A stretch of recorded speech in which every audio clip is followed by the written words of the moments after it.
আমার এই গাড়ির তো কোনো দোষ ছিল না। আমি সামনে ডিলাক্স গাড়ির মালিক। আমি খুব কষ্ট করে এই গাড়িটা গড়াইছিলাম। বাবার জমি বিক্রি করে সুদে উঠে তার টাকা নিয়ে এসে গাড়িটা আমি করেছি। আমার এই গাড়ির তো কোনো দোষ ছিল না।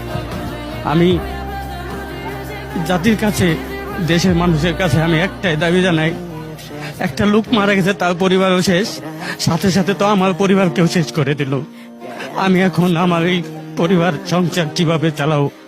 আমার কোম্পানি এখন অনেক টাকা কিস্তি বকেয়া বাকি, আমি এইগুলো কোত্থেকে পরিশোধ করব?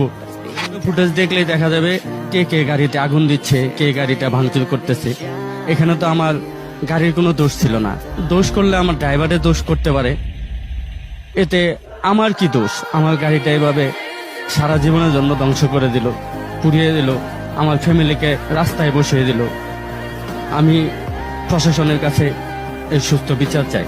আমিও শেরপুর জেলা পরিবহন ব্যবসার সাথে জড়িত, আমারও গাড়ি আছে। আসলে এই যে ঘটনাটা ঘটছে, এটা আসলে কোনোভাবেই মানার মতো না। এই লোকটা কিস্তিতে গাড়ি এনে, আমাদের ব্যবসায়ী, পাশের কাছের ব্যবসায়ী, সে গাড়ি এনে গাড়িটা ব্যবসা করতেছিল। এখন সে কোম্পানির দেনাই কিভাবে পরিশোধ করবে আর উনি গাড়িটা কিভাবে চালাবে? এমত অবস্থায় তার তো দেখতেছি